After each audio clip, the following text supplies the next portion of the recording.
Welcome to part 2 of TIFF to Blender fluorescence imaging. Here we'll do we'll be loading the same data that we looked at last time, this beautiful C. elegans meiosis data. So let's go back to looking at our data and what we're now going to include extra. So as we had it before, there are we had our two channels with our synaptonemal complex, so this central element between the two chromosomes, and our crossover marker. So what we're now going to add is another channel that is the localization of each crossover point, colored by which synaptonemal complex strand they belong to.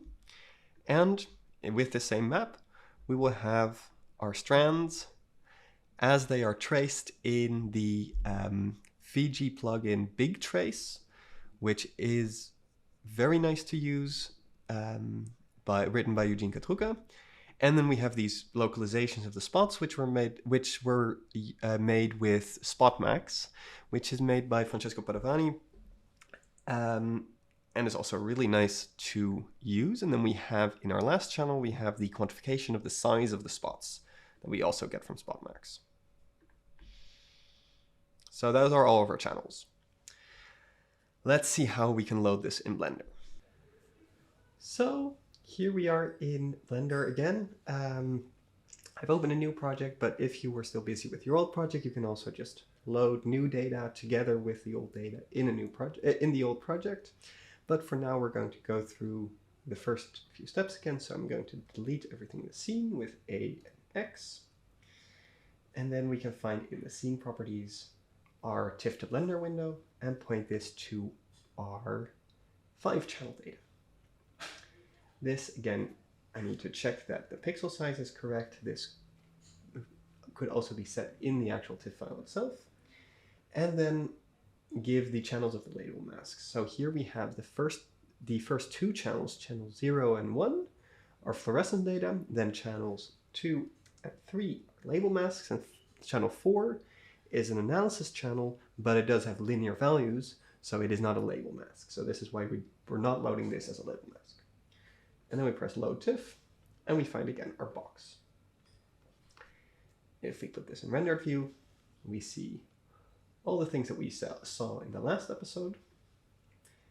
But now we have one new thing, which is masks. So here we have our strands of the synaptonemal complexes that are moving through time. So we can also see very closely, we see single pixels that are the COSA1 spots, with our crossover spots, and where they were located. So if we try to combine all of this data, we can again go through quickly and see how our volumes coincide with our traces, and change the shaders for this. So we see all of that, and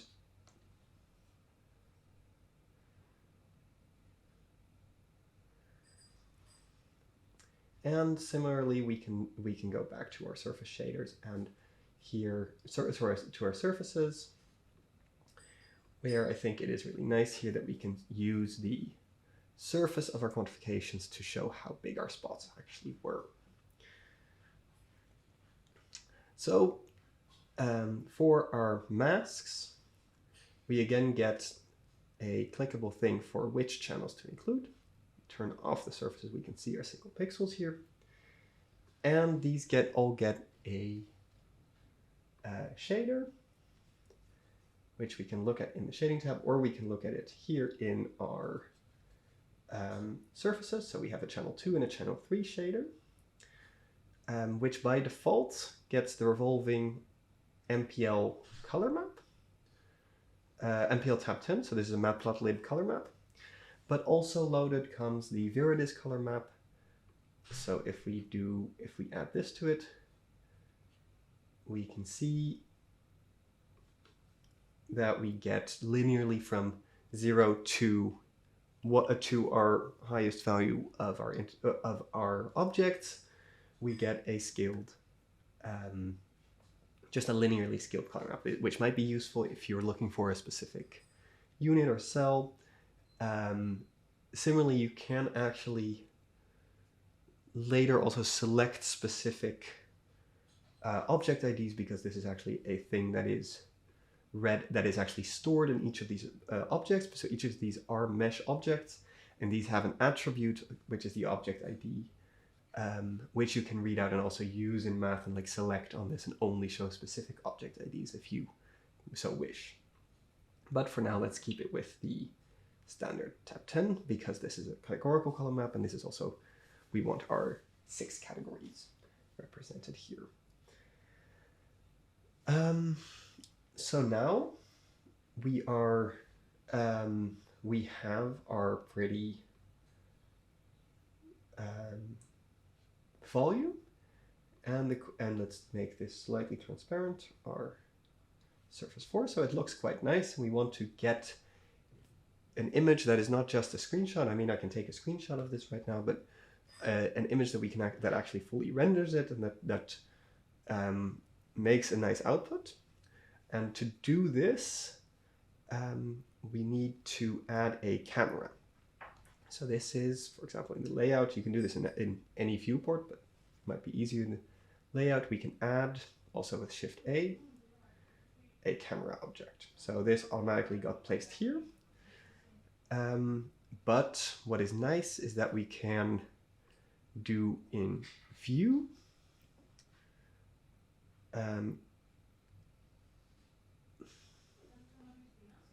we can set align active camera to view.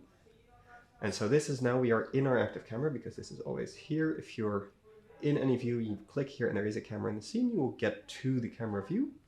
And this is the scene that will get rendered if we want to render this, which we can do with F12 or render image.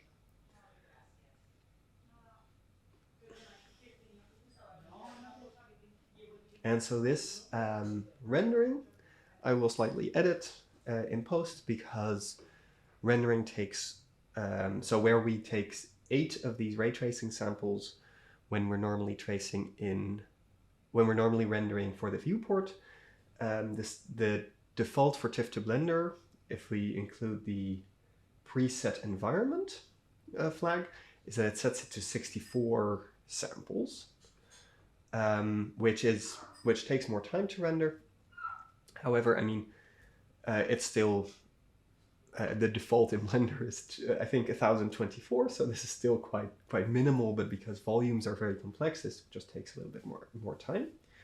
And we can now also see that because we did, even though we did turn on the surface in the viewport, we did not turn it on in the render, so it did not show up here in our render. So we can now see that it took around 2 minutes and 13 seconds to render this image. So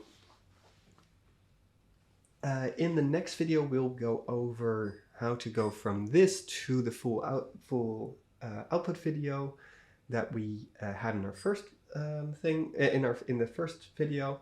I just want to but now we've seen how to use TIFF to Blender, that we have our axis objects, that we have our masks object, that we have our slicing, which is always available, that we can take surface renders, and that we can do volume renders, how to combine them, how to set a camera, how to set it in the frame, and how to include all of these things together.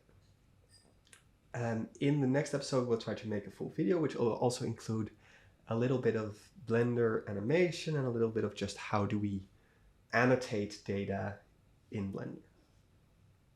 Thanks for watching.